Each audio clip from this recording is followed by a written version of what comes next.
और तमाम साथी जो न्यायप्रिय लोग हैं वो समय समय पर आकर के यहाँ पे रितु जी का हौसला बढ़ा रहे हैं। और इस लड़ाई को लंबा समय जितना हो रहा है इसको लेकर के हम लोगों को कम से कम एक 4-5 लोगों की, जिस तरह इनका अपना मोहम्मद प्राचार्य जी हैं, खुद डॉक्टर रितु जी हैं, और एक बार इस पे चर्चा करनी चाहिए कि किस तरीके से और इसको बड़ा मुहिम बनाया जाए। और मुहिम इसी तरीके से धीरे धीरे बनेगा, क्योंकि ये लड़ाई जिस तरीके से डॉक्टर रितु को न्याय मिलना चाहिए था, डॉक्टर रितु को न्याय नहीं मिला है, और उल्टा लक्ष्मण यादव के ऊपर भी हमला हुआ है।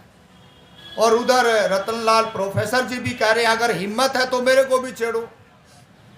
और जो संघी विचारधारा के लोग हैं वो इस चैनल को एक्सेप्ट करते हैं।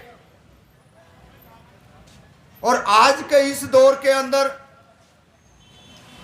तो हम लोगों को बहुत अच्छी रणनीति के साथ बहुत बढ़िया योजना बना करके इन संघियों को इस बात का बताना पड़ेगा कि अगर आप इसी तरीके से समाज के ऊपर जो वंचित हैं, पीड़ित हैं, उनके ऊपर अगर ऐसे आप अटैक करोगे तो ये देश नहीं रहेगा।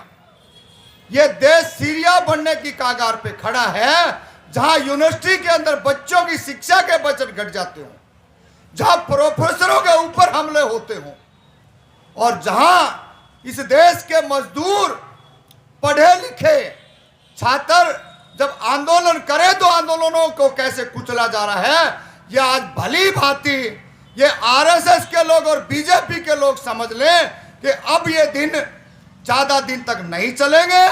क्यों? जिसका जिंदा जागता उदाहरण है, पार्लियामेंट के अंदर जो बच्चे गए, क्यों गए वो बच्चे? क्योंकि रितु जैसे प्रोफेसरों को रोड पे बैठ के जब न्याय नहीं मिलेगा तो रास्ता कौन सा है?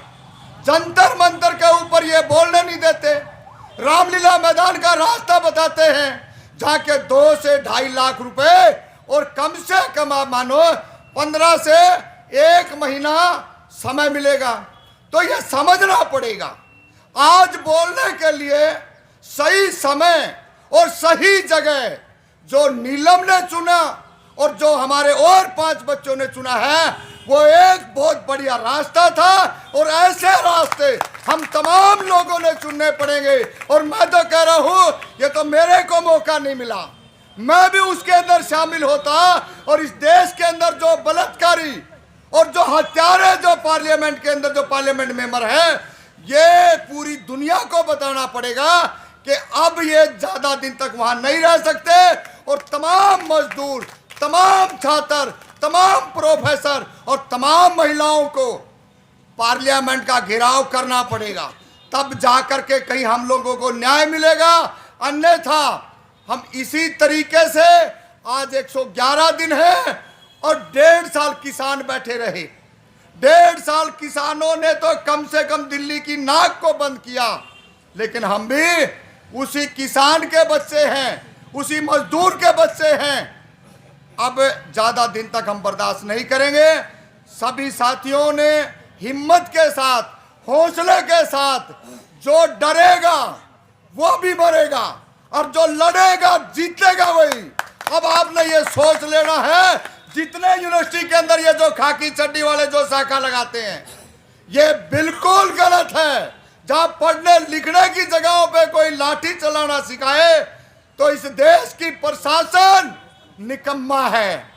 जो लोग अपने आप को ये बात कह रहे हैं कि हम देश को नहीं बिकने देंगे, नहीं झुकने देंगे, देश आगे जा रहा है, ये देख लो इनका कितना बढ़िया देश आगे जा रहा है। पार्लियामेंट के अंदर ये जो है ना बच्चे घुस जाते हैं और आरोप उल्टा बच्चों को क्या क्या कह रही है गोदी मीडिया। मैं अपनी बात को खत्म करता हूं। गोदी मीडिया उनको आतंकवादी बताते हैं, खालिस्तानी बताते हैं, और यही सब इन्होंने किसानों के ऊपर भी जब हमले किए तब भी इन्होंने कटीले तार लगाए थे, तब भी इन्होंने खड्डे खोदे थे, लेकिन आज तमाम इस देश का छात्र जाके उस पार्लियामेंट के अंदर जाएगा और ठाड़ेगा।